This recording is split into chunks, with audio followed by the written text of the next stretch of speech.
2 महीने से मरा हुआ पति अपनी पत्नी को परेशान कर रहा था। हर रोज पास आता है और कहता है कि मुझे इस घर में स्थान दो। अब बताइए, मरे हुए व्यक्ति को कैसे स्थान दे सकते हैं, कहाँ पर स्थान दे सकते हैं? लेकिन वो बहुत ही ज़्यादा परेशान करता है, यहाँ तक कि वो अपने बच्चों को भी परेशान करता है और कहता है कि नहीं, मैं इसी घर में आऊँगा और मुझे इसी घर में आना है, मैं तुम्हारे पास ही रहना चाहता हूँ। अब यहाँ पर दोस्तों ये महिला डर जाती है, कभी ये रोने लगती है, मानसिक हालत भी थोड़ी ऐसी होने लगती है कि देखो, मरा हुआ व्यक्ति जब जिद करे और सपने में भी आए और हकीकत में भी आए तो फिर डरना तो एक छोटी सी बात है। लेकिन मैं आप लोगों से सवाल पूछना चाहती हूँ, क्या ये महिला उस मरे हुए व्यक्ति को घर में स्थान देगी या इसके लिए कुछ बंदिशें या कुछ भगवान का किया हुआ या कुछ ऐसा होता है जो बाबा करते हैं, ताबीज, गंडा या कुछ ऐसी चीज़ें कराएगी, या ये आत्मा इस घर में आ पाएगी या नहीं आ पाएगी? ये घटना काफ़ी दिलचस्प है। क्यों एक व्यक्ति मरने के बाद 2 महीने तक अपनी पत्नी को परेशान करता है और फिर धीरे धीरे ये वक्त इतना बढ़ जाता है कि ये वक्त करीबन 6 से 7 महीने का हो जाता है। 7 महीने तक कोई कैसे मरने के बाद किसी को परेशान कर सकता है? बहुत ही रोचक घटना है, सुनोगे तो बहुत अच्छा लगेगा। दोस्तों, इस घटना की शुरुआत कहाँ से होती है? इस घटना की शुरुआत शाहजहाँपुर में एक नवाब गांव पड़ता है, तिलहर तहसील लगती है, शायद यहाँ पर तिलहर तहसील लगती है। और यहाँ पर एक सुभंग सिंह नाम का व्यक्ति रहता है। सुभंग सिंह की माँ है, पिता है, सुभंग सिंह की पत्नी है और इनका भरा पूरा परिवार है। परिवार में किसी भी चीज़ की कोई कमी नहीं है, परिवार बहुत खूबसूरत है। यहाँ पर जो विष्णु पाल जी है, सुभंग सिंह का पिता, ये यानी बुजुर्ग था। बुजुर्ग होने के साथ साथ ही अपने घर को, अपने परिवार को बहुत ही पसंद और लाड और प्यार से रखता है। परिवार इतना अच्छे से चल रहा है कि आसपास के 4 लोग देखकर कहते हैं कि देखो, आज तक भी दोनों भाई मिलकर साथ रह रहे हैं जबकि माँ बाप बूढ़े हो चुके हैं। ये बात सुनकर जो विष्णु पाल जी हैं वो बड़े खुश होते हैं, प्रसन्न होते हैं, बच्चों की कमर को, पीठ को थपथपाते हैं। कहते हैं कि आज तुम लोगों ने मेरा नाम रोशन कर दिया। पैसा तो कर्म भाग का है, यानी किस्मत का है, लेकिन कहते हैं अच्छे संस्कार और अच्छी सीख बच्चों में अगर हो जाए तो जिंदगी 2 घर, यानी कहते हैं निहाल या बहाल हो जाते हैं। कहने का तात्पर्य है, अगर घर के बच्चे अच्छे निकले ना तो 2 पीढ़ियां, 2 घर बहुत स्वस्थ और खुशी खुशी रहते हैं और बहुत अच्छे से रहते हैं। धीरे धीरे वक्त निकलता है। अब दोस्तों यहाँ पर विष्णुपाल जी हैं, उनका बुलावा आता है और वो इस दुनिया से चले जाते हैं। विष्णुपाल जी की पत्नी बहुत रोती है, विलाप करती है। हालांकि नाती पोती से परिवार भरपूर था, लेकिन घर में कुछ लोगों की कमी महसूस होती है और शायद कोई कितना भी बुजुर्ग हो लेकिन उसकी कमी तो महसूस होती है। यहाँ पर दोस्तों मृत्यु होने के बाद अब सब रोते हैं, झींकते हैं, 12-13 दिन बैठते हैं। अब यहाँ पर विष्णुपाल जी की जो पत्नी है वो सोती नहीं है। बच्चे कहते हैं कि माँ देखो, बाबा हमेशा के लिए तो आपके साथ नहीं रह सकते और आप इस उम्र में अगर ऐसी बातें करेंगी तो फिर हम पर क्या प्रभाव पड़ेगा, आपको तो हमें संभालना चाहिए। वो कहती है कि बेटा मुझे सोने से डर लगता है, अगर मैं सोऊंगी तो तेरे बाबा मेरे पास आते हैं और मुझसे बातें करते हैं।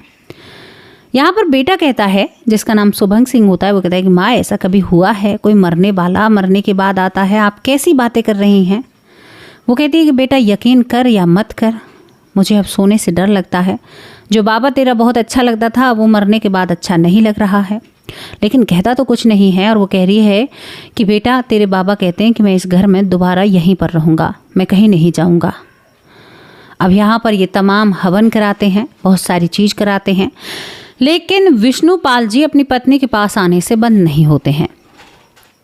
पत्नी को दिखाई देते हैं।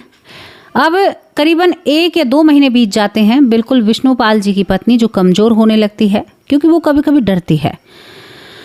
हर रोज़ एक चीज़ जब साथ होती है ना तो इंसान थोड़ा सा परेशान हो जाता है, दुखी हो जाता है और मायूस हो जाता है। अब यहाँ पर बारी थी और घर वालों को संकेत देना। परिवार में बच्चे की ज़रूरत नहीं थी और बिल्कुल भी इस परिवार को बच्चा नहीं चाहिए था। घर परिवार भरपूर था, कोई ज़रूरत नहीं थी। जैसे ही 2 महीने बीतते हैं तो आज की रात अपनी पत्नी के सपने में आता है। पत्नी कभी तो कहती है कि सामने खड़ा था, कभी कहती है सपने में वो कहता है कि मैं अब तेरा पोता बनकर आऊँगा, लेकिन मैं तुझे दादी नहीं कहूँगा क्योंकि मैं तेरा पति हूँ और मैं अब इसी घर में आ रहा हूँ। वो देखती है यहाँ पर विष्णुपाल की जो पत्नी होती है उसकी आंखें खुली हुई थी, आधी बंद आंखें थी। वो एकदम घबरा कर उठती है। लेकिन दूसरी तरफ बेटा भागा हुआ माँ के पास आ रहा है। माँ कहती है, अरे तुम्हें क्या हुआ है? वो कहता है कि माँ, तुम तो कई महीने से जिक्र कर रही थी, लेकिन बाबा आए थे और बाबा ने कहा कि मैं इसी घर में आ रहा हूँ। माँ, मेरे मन का वहम है ना? माँ कहती है कि बेटा, कुछ ना कुछ तो बात है। उन्होंने सारी चीज़ें कर ली थी, लेकिन ये आने से बंद नहीं होता है। वो सपना दोनों माँ बेटे को एक साथ दिखता है, और यहाँ तक कि जो शुभंग सिंह की पत्नी है उसको भी यही सपना आता है। आधी आंखें खुली होती हैं, शायद वो सबसे कह कर गया था। दोस्तों, इसके बाद सब सोचते हैं कि अब कैसे आएगा, किसी के दिमाग में नहीं होता है। धीरे धीरे बात धुंधली होने लगती है। यहाँ पर विष्णुपाल जी अब सपने में या हकीकत में आना बंद हो जाते हैं। घर वाले शुक्र मनाते हैं, शायद आत्मा अपनी जगह पर पहुंच चुकी है, कोई दिक्कत नहीं है। लेकिन 1.5 महीने बाद अब घर में एक बात चलती है। शुभंग सिंह की जो पत्नी होती है वो गर्भ से हो जाती है, और बिल्कुल भी ये लोग गर्भ नहीं चाहते थे। इसके बाद जब 1.5 महीने होते हैं तो यहाँ पर ये महिला सबको कहती है कि मैं तो गर्भवती हूँ, अब मेरे बच्चे तो पूरे हैं, मैं क्यों बच्चा करूँ। सास एकदम समझ जाती है कि सपने में आने से बंद हो गया है, गर्भ के अंदर है। वो कहती है कि तेरा बाबा है। अब इनका मन था कि हम बच्चा नहीं चाहते हैं, लेकिन दूसरी तरफ बाबा, और बात थी कि भाई कहकर गया है, और ये किसी जीव को इस दुनिया से दूर भी नहीं भेजना चाहते थे। ये अपनी मर्जी के ऊपर आधारित होता है। लेकिन अब ये दोनों पति पत्नी फैसला करते हैं, और अब यहाँ पर एक बात रखी जाती है। बात सुनना आप जरा। इसने कहा था विष्णुपाल जी ने कि मैं लड़के के रूप में ही आऊँगा, यानी पुरुष बनकर ही आऊँगा। अब ये कहते हैं कि अगर लड़का हुआ तो पक्का बाबा जी हैं, यानी हमारे पिता हैं। लड़की हुई तो ये शायद हमारे मन का वहम है। अब देखो, गर्भ के अंदर तो कोई नहीं झांक सकता, मशीनी तकनीक के ज़रिए ही पता चलता है, और ये बिल्कुल भी हमारे यानी हमारे देश में कानून के खिलाफ है। ऐसा करना भी नहीं चाहिए, बहुत बड़ा पाप है। अब यहाँ पर यही बात होती है, तो सभी अब इस बच्चे का आने का इंतज़ार करते हैं। धीरे धीरे वक्त निकलता है। 1 महीने से 2 महीने उस महिला की सेवा की जाती है, उसको अच्छा अच्छा खिलाया जाता है। दोस्तों, यहाँ पर वो महिला कहती है कि मुझे बहुत अजीब लगता है जब आप लोग कहते हैं ना कि मेरे गर्भ में बाबा है, तो मुझे बहुत अजीब लगता है, क्योंकि वो मेरे ससुर जी थे। धीरे धीरे वक्त बीतता है। 9वां महीना जब चलता है तो दोस्तों इसको हॉस्पिटल ले जाया जाता है, और ये एक खूबसूरत से बेटे को जन्म देती है। सब चुप, हैरान कि भाई सच में ही इसको तो लड़का हुआ है, और ये तो सच में ही इस घर का बुजुर्ग है। चेहरा भी मिलता जुलता, शरीर के कुछ ऐसे निशान जो उस दादा से मिल रहे थे। अब सब हैरान हो जाते हैं, भाई ये तो कमाल हो गया, ऐसा कैसे हो गया, ऐसा तो होना ही नहीं चाहिए था। और सब यहाँ पर कहते हैं कि अब इस बच्चे को बताना नहीं है कि घर में कोई दादा भी थे, बिल्कुल, क्योंकि इस पूरे घर परिवार ने इस चीज़ पर शोध किया, एक तरीके से इस चीज़ पर जांच पड़ताल की। अगर उनके हिसाब से देखें तो अब इस बच्चे को पालने की तैयारी की जाती है, और इस बच्चे को बिल्कुल नहीं बताया जाता कि तुम्हारे कोई दादा थे जिनका नाम विष्णुपाल जी था। धीरे धीरे ये बच्चा बड़े होने लगता है, लेकिन ये बच्चा बहुत गुस्से वाला था। बचपन में ही कहते हैं पूत के पाँव पालने में ही पिछन जाते हैं कि पूत कपूत है या सपूत है। धीरे धीरे वक्त निकलता है तो विष्णुपाल यानी अब जो बच्चा हुआ है वो बहुत ही ज़्यादा रोता है। रोते रोते ये बड़ा होता है। दोस्तों, जब ये 2 साल का होता है, 2 साल की उम्र में ही जब इससे कहा जाता है कि अपनी मम्मी के पाँव छुओ, अपनी दादी के पाँव छुओ, तो ये किसी के पैर नहीं छूता था, बिल्कुल भी। बिल्कुल सवाल ही नहीं उठता था, कोई कितना भी कहकर मर जाए, लेकिन ये उसके पैर नहीं छूता था। ये जब 3 साल का होता है तो देखो, माँ पहला गुरु होती है, माँ सब कुछ सिखाती है। तो इसको माँ एक दिन डंडी लेकर बैठती है कि आज तुझे सुधारूंगी, तू बहुत बदतमीज होता जा रहा है। बिल्कुल नहीं बताया था कि इसका कोई दादाजी था। जब इसको मारने के लिए माँ तैयार होती, कहती कि तू पैर क्यों नहीं छूता, बड़ों का आदर सम्मान नहीं करता, तू ऐसा बदतमीज क्यों है। तो वो कहता है कि सबसे बड़ा मैं ही हूँ इस घर में, मैं क्यों किसी के पैर छूँ, आप गलत कह रही हैं।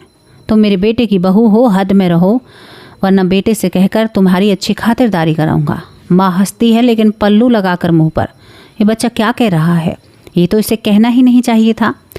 दोस्तों, यहाँ पर एक और चीज़ जो इन घर वालों ने महसूस करी थी, हमेशा अपनी दादी के पास रहता है, और दादी को कभी दादी कहकर नहीं बुलाता, उस दादी के नाम से बुलाता है, और हमेशा उस पर ऐसे लाड़ प्यार करता है। उसी के पास रहना, उसी के पास खाना, उसका ख्याल रखना, उसकी सेवा करनी, और उससे कहता है कि पति पत्नी का संबंध, यानी ये सारी चीज़ें जब कहता है ना, तो दादी भी कभी कभी शर्मा जाती थी वो।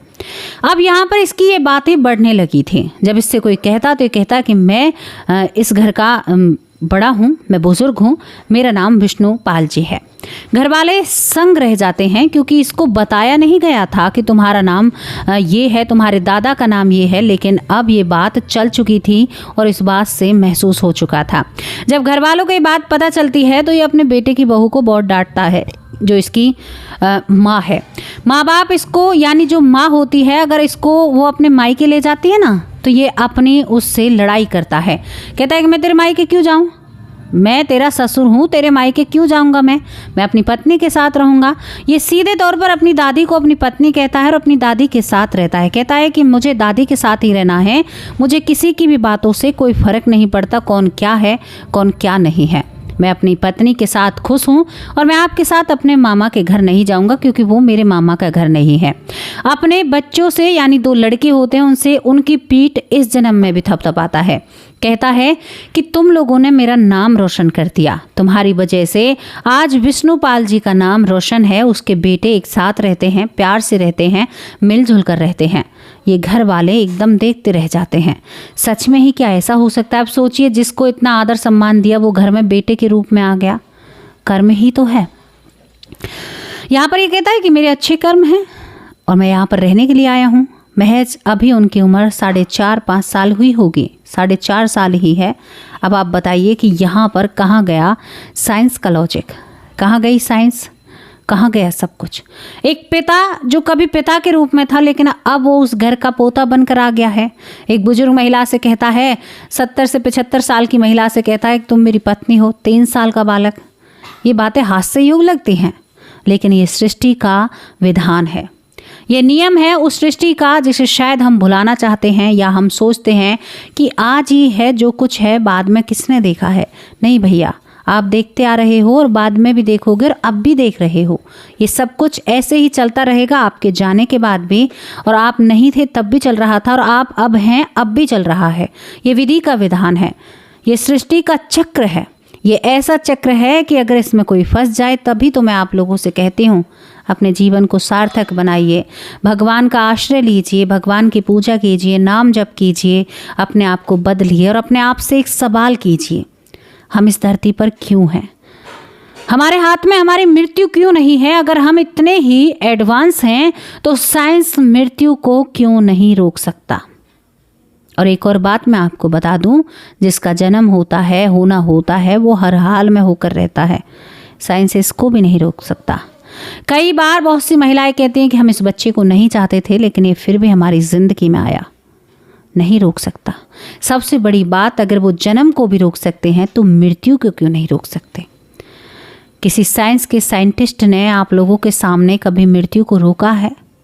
तो फिर जो साइंस थे या साइंटिस्ट थे, वो तो अपने बुजुर्गों को अब तक जीवित रखते। सवाल करिए अपने आप को, आईने में अपने आप को देखिए, भगवान के सामने खड़ा करके कीजिए कि हम क्या हैं और कौन है और कहाँ से आए हैं। आपके इस पंच तत्वों से विलीन शरीर के अंदर ही आपको अपने सारे सवालों के जवाब मिल जाएंगे। हम कहाँ से आए हैं? मिट्टी, जल, वायु, सबसे तुम्हारा शरीर बना है और एक दिन इसी में भी मिटना है। ऊर्जा का स्रोत जो ब्रह्मांड में रहता है, जो ज़मीन पर आता है, कौन है इसको चलाने वाला? हम कैसे कह सकते हैं? हम कैसे आरोप लगा सकते हैं? हमारे बुजुर्गों ने हमारे लिए इतना सब कुछ किया, हम क्या उनके लिए उन चीज़ों को पढ़ भी नहीं सकते या देख भी नहीं सकते, समझ भी नहीं सकते? बिल्कुल भी आपको इनकार नहीं करना होगा। दोस्तों, ये घटना यहीं पर समाप्त होती है। आज भी वो बच्चा भरपूर जीवन, अच्छा जीवन बिता रहा है, लेकिन माँ बाप कहते हैं कि हम ज़्यादा इस बात को दुनिया के सामने नहीं लाना चाहते हैं। चलिए, ये एक परिवार का मामला है, एक परिवार की सोच है, एक परिवार चाहे जो वो करेगा। लेकिन अब आखिरी शब्दों में आपसे कुछ कहना चाहती हूँ। पहली बात, आपको होलिका दहन की ढेर सारी शुभकामनाएं। भगवान से प्रार्थना करती हूँ कि जितने भी आपके आसपास बुराइयाँ, नेगेटिव बुराई या नेगेटिव एनर्जी, जितने भी आपके साथ या कुछ ऐसा बुरा है, वो सब कुछ आज होलिका मैया में दहन हो जाए। आपका जीवन का एक नया आरंभ हो, आपके जीवन में आपका जीवन सुखमय हो, आपके जीवन में ढेर सारी खुशियाँ हों। आपको कभी भी कोई दुख या तकलीफ ना हो, मैं ये प्रार्थना करती हूँ मेरे प्यारे यूट्यूब परिवार, क्योंकि मैं आप लोगों को बहुत मानती हूँ और आप लोगों का बहुत मान सम्मान करती हूँ। और मान सम्मान क्यों करती हूँ? क्योंकि जितने भी लोग मुझसे जुड़े हैं, एक आदि को छोड़कर सभी मेरे बड़े भाई और बड़ी बहनें और माँ के समान मेरी माएँ हैं। मैं सभी को कहती हूँ कि भगवान मेरी माँओं को अच्छे से रखना, मेरी माँओं के कहती हूँ कि मेरी माँओं की उम्र लंबी हो, मेरे जो भाई हैं हमेशा खुश रहें, शांति से रहें, घर परिवार में मान सम्मान सब कुछ बरकरार रहे और उनकी ज़िंदगी खुशियों से भरी रहे। आप सभी को इसी के साथ अब अलविदा कहती हूँ, क्योंकि अब होलिका दहन यहाँ पर भी शुरू होगा और थोड़ा सा हमें भी उसमें भाग लेना होगा। आप सभी होलिका दहन की ढेर सारी शुभकामनाएं और खूब अपने त्योहारों को बढ़ चढ़ कर मनाया करो, भगवान का सम्मान किया करो, जिस काम के लिए आए हो उस काम को अच्छे से किया करो और अपने त्योहार जो पर्व होते हैं जो बुजुर्गों ने बनाए हैं उनका मान सम्मान करना सीखिए, तभी लोग आपका मान सम्मान करेंगे। तो चलिए अब आप लोगों से विदा लेते हैं, कल हाजिर होंगे एक सच्ची अच्छी स्टोरी के साथ। तब तक के लिए नमस्कार, जय हिंद, जय भारत।